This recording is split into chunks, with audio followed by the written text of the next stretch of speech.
I lived here almost 5 years. Oh, okay. And Yeah. have you done a lot of running on the I have done so much running on the Boston course.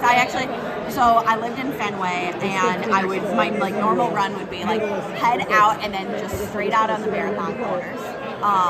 And going the wrong way? going the wrong way out and then coming back in. Or I babysat for a family down in Wellesley, so on Wednesday, so I would drive down there, park at the Whole Foods at mile 12, and then just like run up to the top of Heartbreak Hill and back, so about 15 miles. Yeah. So you would run from their house, to the top of Heartbreak Hill? Yeah, from Wellesley I'd do mile 12 to top of Heartbreak Hill and back. Okay. Or then when I was here, like just from my apartment, I could go either direction. Are you still in touch with them? Like the family in Wellesley, are you still in touch with them? Yeah, a little bit. Yeah, will they be out there? I would assume so. Yeah, he runs Tracksmith, so I would assume he's watching the marathon. Yeah. The first half versus the second half. Are you out some savings? No, his flight plans are a hot mess, so I think he's getting in sometime tomorrow. Yeah. Thanks a lot. Good luck. Thanks.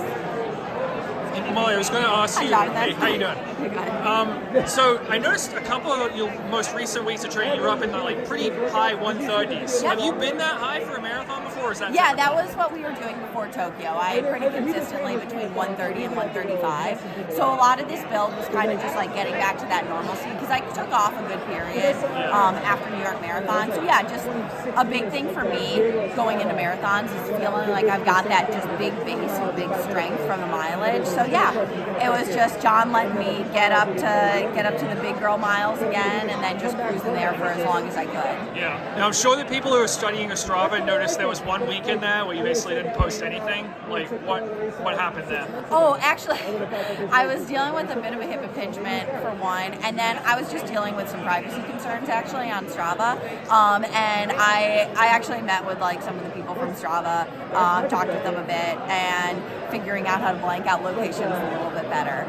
So yeah, still kind of dealing with that. I think it can be a lot sometimes, realizing you've got 60,000 people following your every move, and a little bit scary sometimes when people start tracking that. So it's something that I'm still figuring out, honestly, and I've wavered back and forth on getting off the platform mainly because of that. Yeah, well, it's like a balance because you want to be accessible, but you also want to be able to go for a run. That's the thing is like I'm trying to figure out a way, potentially, because I love being able to people see what I'm doing, have access to all of it, but there is a level of like I do need to protect my own privacy, my own life.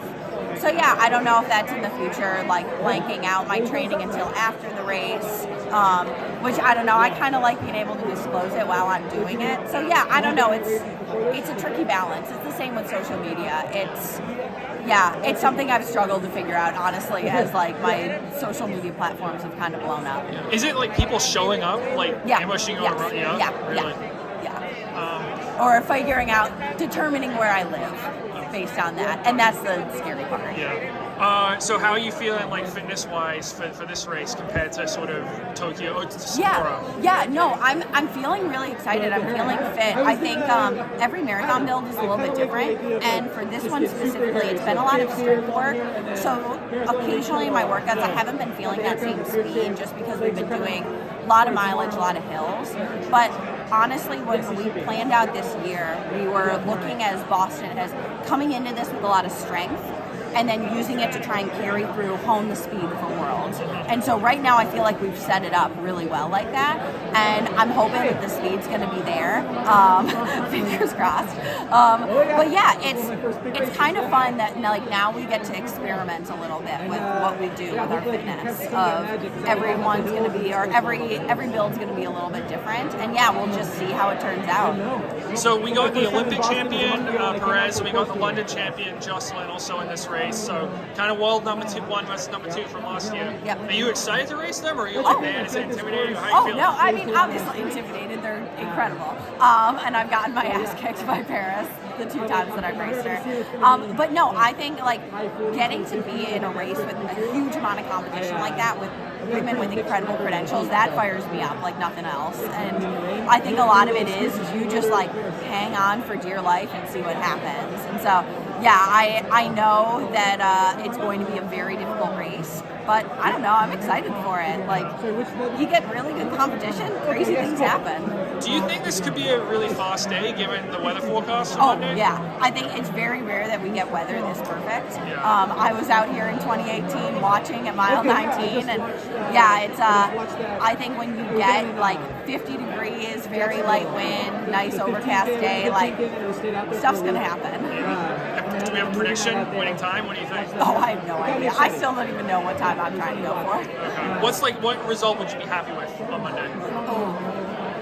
This is gonna sound so hippy dippy. I usually don't make like time or place based goals. A lot of it for me is just kind of like being in there and feeling like I'm giving everything in the race. Same with New York. I had no place based or time based goals, and I feel like when I do that, sometimes I feel like making time goals almost like puts like a constraint on what you're doing, and you get too focused on what your watch is saying rather than responding in the moment.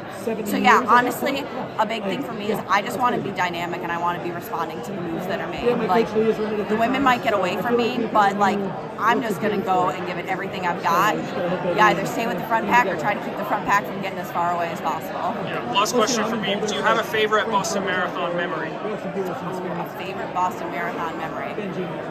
Actually, I think my favorite Boston Marathon memory was not when, or actually no, it was in 2018, sitting at mile 19 and seeing Desi just rolling up Heartbreak Hill. And she wasn't leading yet, but you could tell she was gaining. And I was just getting like chills of just like, I mean, I was also like hypothermic at that time because we've been sitting out in the rain. But yeah, I think watching that was, it was seeing something next level. All right. Well, best of luck on Monday. Appreciate the time.